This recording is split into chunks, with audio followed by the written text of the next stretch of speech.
Hello, എല്ലാവർക്കും പുതിയൊരു വീഡിയോയിലേക്ക് സ്വാഗതം. എല്ലാവരും സുഖമായിട്ടിരിക്കണമെന്ന് വിശ്വസിക്കുന്നു. ഇന്ന് നോർത്ത് ഇന്ത്യൻ സ്റ്റൈലിലുള്ള ഒരു ദാൽ പാലക്കിൻ്റെ റെസിപ്പി ആയിട്ടാണ് വന്നിട്ടുള്ളത്. ഈ കറി ഞാൻ ആദ്യമായിട്ട് കഴിക്കണത് എൻ്റെ ഹസ്ബൻഡ് ഉണ്ടാക്കിയിട്ടാണ്. ചീരയുടെ ഒക്കെ വർഗ്ഗത്തിൽപ്പെട്ട ഒരു ഇലക്കറിയാണ് ഈ പാലക്ക്. പക്ഷേ ഇത് ഞങ്ങളുടെ നാട്ടിലൊന്നും അങ്ങനെ കണ്ടിട്ടില്ല. അതുകൊണ്ട് തന്നെ UAE വന്നതിന് ശേഷമാണ് ഞാൻ ഈ പാലക്ക് കഴിക്കണത്. അപ്പോൾ നമുക്ക് ഈ ദാൽ പാലക്ക് എങ്ങനെ ഉണ്ടാക്കാമെന്ന് നോക്കിയാലോ. അതിന് വേണ്ടിയിട്ട് ഞാനിവിടെ 1/2 കപ്പ് മസൂർ ദാൽ എടുത്തിട്ടുണ്ട്. പിന്നെ നമ്മുടെ കറിയിലത്തെ മെയിൻ ഐറ്റം ആയിട്ടുള്ള പാലക്ക് ഞാനിവിടെ 1 കെട്ട് എടുത്തിട്ടുണ്ട്. പിന്നെ വേണ്ടത് ഒരു 2 മീഡിയം സൈസ് സവോള ഇതുപോലെ നീളത്തിലരിഞ്ഞത്.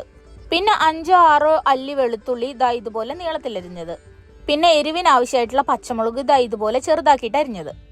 ഇനി ഞാനിവിടെ എടുത്തിട്ടുള്ളത് ഒരു 3-4 വറ്റൽ മുളക്, ഒരു 1/4 ടീസ്പൂൺ ജീരകം, 2-3 ഏലക്കായ, 2 കഷ്ണം പട്ട, 2 ബേ ലീഫ്, ഒരു 3-4 ഗ്രാമ്പൂ. ഇനി കടുകും കറിവേപ്പിലയും കൂടെ വേണം. അത് ഞാനിവിടെ എടുത്തു വെച്ചിട്ടില്ല. ആദ്യം തന്നെ നമുക്ക് ഈ പരിപ്പ് വേവിക്കാനായിട്ട് വെക്കാം. അതിന് വേണ്ടിയിട്ട് ഒരു ചോട് കെട്ടിയുള്ള പാത്രം എടുത്ത് അതിലേക്ക് നമ്മൾ ഈ കഴുകി വൃത്തിയാക്കി വെച്ചിട്ടുള്ള മസൂർ ദാൽ ചേർത്തു. ഇനി ഇത് വേവാൻ ആവശ്യമായിട്ടുള്ള വെള്ളം കൂടെ ചേർത്തിട്ട് നമുക്കിതൊന്ന് നന്നായിട്ട് വേവിച്ചെടുക്കാം. പരിപ്പ് അവിടെ ഇരുന്ന് വേവണ സമയം കൊണ്ട് നമുക്ക് കുറച്ച് പണിയും കൂടെ ഉണ്ട്.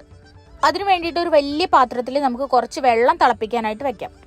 എന്തിനാപ്പോൾ ഈ വെള്ളം അങ്ങനെ തിളപ്പിക്കണമെന്ന് ചിന്തിക്കുന്നുണ്ടാവൂലേ. ഈ തിളച്ച വെള്ളത്തിൽ നമ്മൾ ഈ പാലക്ക് ഇട്ട് കൊടുത്തിട്ട് പാലക്ക് ചെറുതായിട്ടൊന്ന് വാട്ടിയിട്ടെടുക്കണം. ഈ പാലക്കിനൊരു മണ്ണിൻ്റെ ടേസ്റ്റ് ഉണ്ട്. ആ ടേസ്റ്റ് ഒന്ന് പോയി കിട്ടാൻ വേണ്ടിയിട്ടാണ് നമ്മളിങ്ങനെ ചൂടുവെള്ളത്തിലിട്ടിട്ട് ഇതുപോലെ ഒന്ന് വാട്ടിയിട്ടെടുക്കണത്. പാലക്ക് അങ്ങനെ മുറിച്ച് ചേർക്കേണ്ട ആവശ്യമൊന്നുമില്ല. വെറുതെ മുഴുവനായിട്ട് അങ്ങനെ ഇട്ട് കൊടുത്താൽ മതി. നമ്മളിത് അരച്ച് ചേർക്കാനുള്ളതാണ്. ഇപ്പോൾ ഇതാ പാലക്ക് നന്നായിട്ട് വാടി വന്നിട്ടുണ്ട്. ഇനി നമുക്കിത് വെള്ളത്തിൽ നിന്ന് എടുത്തിട്ട് ഒരു പ്ലേറ്റിലേക്ക് വെച്ചിട്ട് ഒന്ന് ചൂടാറാനായിട്ട് മാറ്റി വയ്ക്കാം. നന്നായി ചൂടാറിയതിന് ശേഷം ഒരു മിക്സിയുടെ ജാറിലിട്ടിട്ട് ഈ പാലക്ക് നന്നായിട്ടൊന്ന് അരച്ചെടുക്കണം. നല്ല പേസ്റ്റ് പോലെ അരച്ചെടുക്കാം. ഇപ്പോൾ ഇതാ നമ്മൾ പാലക്ക് ഇവിടെ അരച്ചെടുത്തിട്ടുണ്ട്. ഇത്രയും പണി കഴിഞ്ഞപ്പോഴത്തേനും നമ്മളുടെ പരിപ്പ് ഇവിടെ നന്നായി വെന്തിട്ടുണ്ട് കേട്ടോ.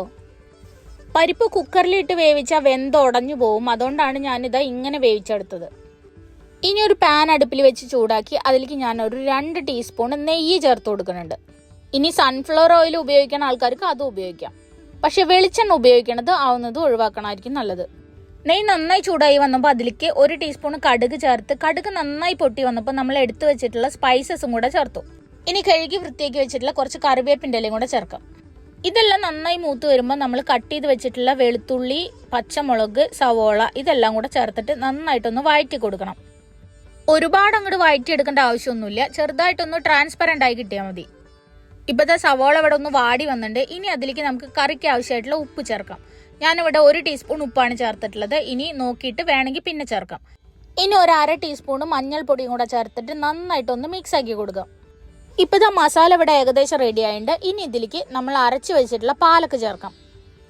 പാലക്ക് ചേർത്തതിന് ശേഷം എല്ലാം കൂടി നന്നായിട്ടൊന്ന് ഇളക്കി യോജിപ്പിക്കണം. ഇപ്പോൾ ഇതാ എല്ലാം കൂടി നന്നായി ഇളക്കി യോജിപ്പിച്ചിട്ടുണ്ട്. ഇനി നമുക്ക് ഇതിലേക്ക് വേവിച്ച് വെച്ചിട്ടുള്ള പരിപ്പ് ചേർത്ത് കൊടുക്കാം. പരിപ്പും കൂടെ ചേർത്തിട്ട് ഒന്നും കൂടെ ഒന്ന് മിക്സ് ആക്കിയിട്ട് നമുക്ക് ഈ കറി ഒന്ന് നന്നായി തിളപ്പിച്ചെടുക്കണം. ഇപ്പോൾ ഇതാ ഇളക്കുമ്പോൾ പരിപ്പ് ഇങ്ങനെ തെളിഞ്ഞു കാണുന്നില്ലേ, അതുപോലെ പരിപ്പ് കിട്ടണം. അതുകൊണ്ടാണ് നമ്മൾ പരിപ്പ് കുക്കറിലിട്ട് വേവിക്കാഞ്ഞത്. ഈ മസൂർ ദാൽ പെട്ടെന്ന് വേവണതായതുകൊണ്ട് നമ്മൾ കുക്കറിലിട്ട് വേവിച്ച പേസ്റ്റ് പോലെ ആവും. ഇപ്പോൾ ഇതാ കറി ഇവിടെ നന്നായി തിളച്ച് വന്നിട്ടുണ്ട്. ഇപ്പോൾ കാണുമ്പോൾ ഈ കറി വെള്ളം പോലെയാണല്ലോ എന്ന് തോന്നും. പക്ഷേ കുറച്ച് സമയം കഴിഞ്ഞ് ഒന്ന് തണുത്ത് കഴിയുമ്പോൾ ഇതൊന്ന് കുറുകി വരും. അപ്പം ഇനി നമുക്ക് ഫ്ലെയിം ഓഫ് ആക്കാം. ഫ്ലെയിം ഓഫ് ആക്കിയതിന് ശേഷം ഒരു 1/2 ടീസ്പൂൺ നെയ്യും കൂടെ ഇതിൻ്റെ മുകളിൽ ഇട്ടിട്ട് നമുക്ക് ഈ കറി ഒന്ന് അടച്ചു വെക്കാം. ഇപ്പം നമ്മുടെ ടേസ്റ്റി ആയിട്ടുള്ള ദാൽ പാലക്ക് കറി ഇവിടെ റെഡി ആയിട്ടുണ്ട്. നിങ്ങൾ ഇതുപോലെയാണോ പാലക്ക് കറി വെക്കാറുള്ളത് എന്നുള്ളത് താഴെ കമൻറ്റ് ചെയ്യണേ. ഇതുപോലെ കറി വെച്ച് നോക്കിയിട്ടില്ലാത്തവർ ഒന്ന് ഇതുപോലെ ഒന്ന് ട്രൈ ചെയ്ത് നോക്കൂ. ഇഷ്ടപ്പെട്ടിട്ടുണ്ടെങ്കിൽ ലൈക്ക് ചെയ്യാനും ഷെയർ ചെയ്യാനും കമൻറ്റ് ചെയ്യാനും മറക്കരുതേ. അപ്പോൾ ഇനി പുതിയൊരു വീഡിയോയിൽ വീണ്ടും കാണുന്നവരെ ബൈ.